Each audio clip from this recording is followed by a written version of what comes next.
Maybe in economics and politics of the coming decades will be what to do with all these useless people.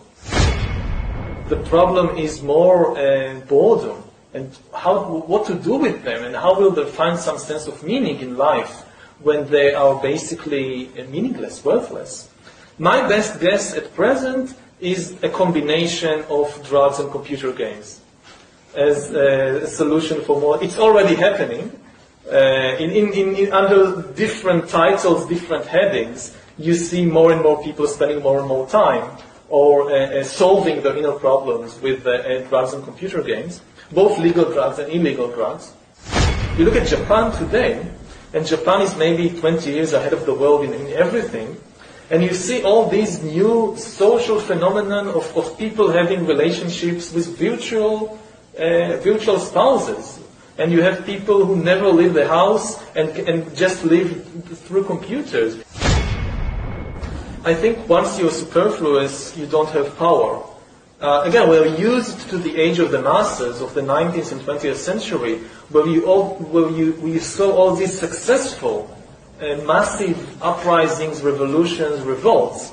So we are used to thinking about the masses as powerful. But this is basically a 19th century and 20th century phenomenon. I don't think that the masses, even if they somehow organize themselves, stand much of a chance. We are not in Russia of 1917 or in 19th century Europe. What we are talking about now is like a second industrial revolution, but the product this time will not be textiles or machines or vehicles or even weapons. The product this time will be humans themselves. We are basically learning to produce bodies and minds. Bodies and minds are going to be, I think, the two main products of the next wave of all these changes. That is optional. Again, and if you think about it from the viewpoint of the poor, it looks terrible because throughout history, death was the great equalizer. The big consolation of the poor throughout history was that, okay, these rich people, they have it good, but they're going to die just like me.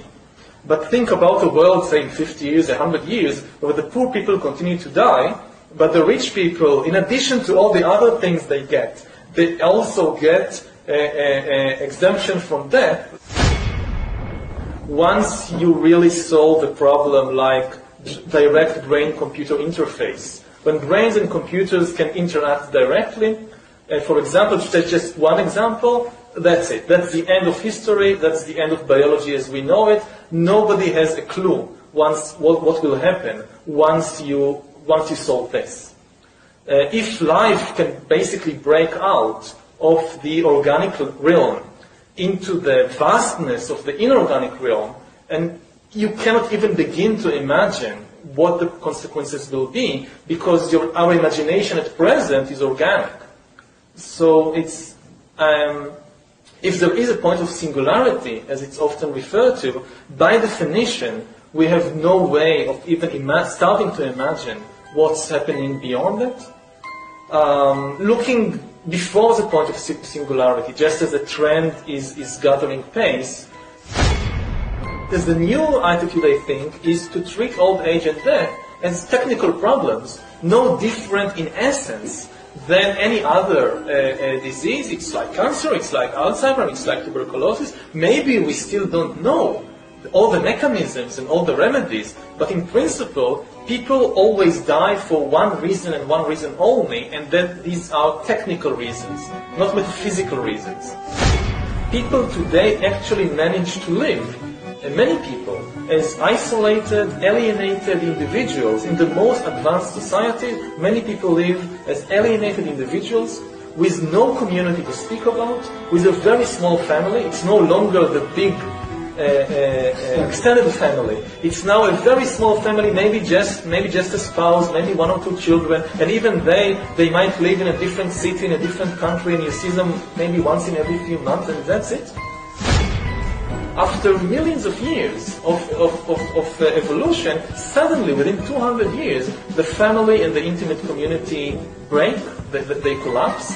Most of the roles fulfilled by the family and by the intimate community for thousands and tens of thousands of years are transferred very quickly to new networks provided by the state and the market. You don't need children, you can have a pension fund. You don't need somebody to take care of you. You don't need neighbors and sisters or brothers to take care of you when you're sick. The state takes care of you. The state provides you with police, with education, with health, with everything. In terms of ideas, in terms of religions, the most interesting place today in the world, in religious terms, is Silicon Valley. It's not the Middle East. This is where the new religions are being created now by people like Ray Kurzweil, and these are the religions that will take over the world.